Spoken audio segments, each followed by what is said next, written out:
What is up, guys? HSC McEwen here, and today I'm doing another FIFA video, and it's different from the last two, but I'm doing a best team of the season. Obviously it's only halfway through, but why not?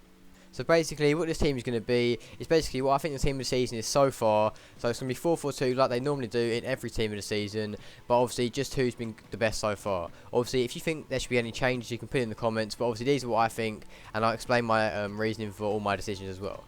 But anyway, let's get into the video. So, starting off this team, in goal, I've had to go with Jack Butland. Like, obviously, there's been good goalkeepers, like De Gea's come back into form, but then again, he's been off again, you never know. Czech's been really good for Arsenal. Lloris has been really good for Tottenham, but Butland, for such a poor team like Stoke, I say poor, they've been alright, but for such a low league team like Stoke, Butland's been amazing. I think they've got like the most clean sheets, maybe, or something like that. They've got an outstanding record this season in defence, and for a team that probably has like Ryan Shawcross, Woolshide, Glenn Johnson, who's getting old, and I don't even know if they've got left back. Peters, I think. Butland's been fantastic, and against all the big teams, he makes such important saves that keep Stoke in the game, and he has to be in his team. And he's so young as well. He's going to be a big team in at least 2 years. This is one of the ones I think there was probably no decision with. I think it had to be Butland, no matter what. So, moving on to defence, we have left back Nacho Monreal, and I don't know if anyone's going to complain about this, but I don't think any left back has been any better than Monreal this season. He's been so consistent, and whenever Arsenal play bad, it's never really his fault. He's always still playing quite solid, and I think he definitely deserves his place in this team. Next to him, we have Scott Dan, who, although Crystal Palace haven't been that great recently, they were 5th like 2 weeks ago, and he's had a really solid season. He scores a lot of important goals and gets a lot of good clean sheets from at the back, and maybe if Adebayor this season, they might be able to get that top 6 finish they want.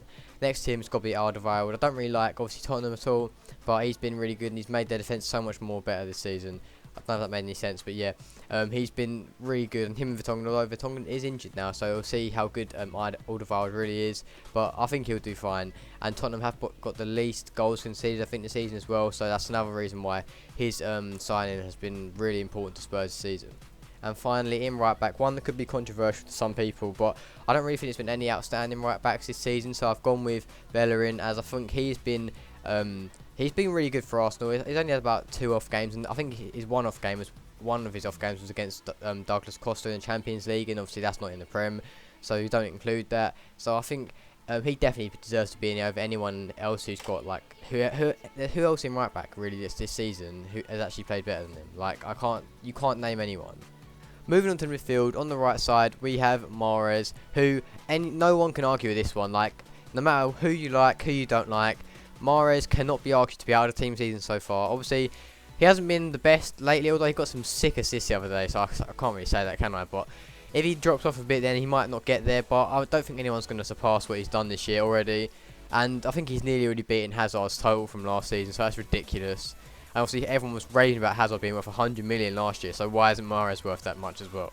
In the middle, we have the assist man, Ozil, who is having a ridiculous season this season so far. He's got like 17 assists and 3 goals, something like that, and that is an amazing return for someone who apparently is shit and overrated, according to a lot of team's fans, and he has to be in there as well. Payet, although some could argue this one because he hasn't played a lot, but his impact at West Ham has been huge, and that's why I think he has to be in here.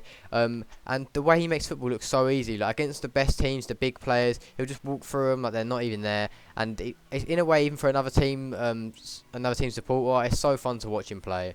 And then on the left, we have to have De Bruyne, who hasn't been that good away. I think I've looked at his stats, and he has been a bit poor away, but he scored like so many goals at home. Got quite a lot of assists as well, so you can't really fault him, to be honest. And we've already got like 3 informs on FIFA, so that must mean he's having a good season already. And finally, up front, the two that are probably most likely to change. Well, not say likely to change. I mean, they might not change, but they could. The ones that normally change halfway through.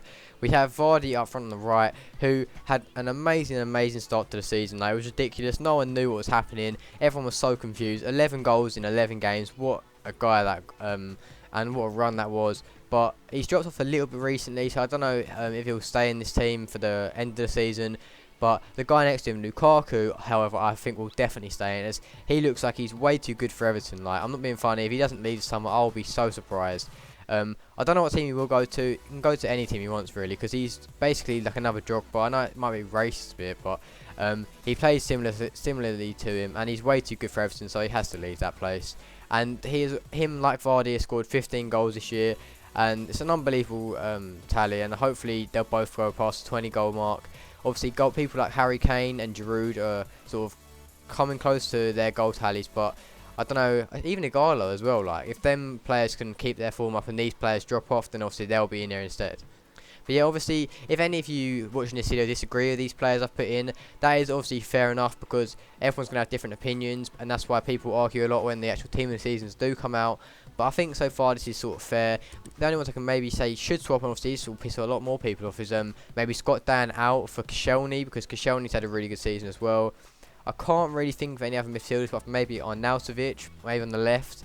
I don't know if anyone thinks De Bruyne or Payet should come out for that one, but Arnautovic has been quite good as well. But yeah, and obviously then the strikers could change as well at the end of the season. But at the moment, I think these two are fair. But yeah, anyway guys, I hope you enjoyed this video. It's quite a fun video to do and to watch. But if you did, leave a like, and I'll see you in the next video.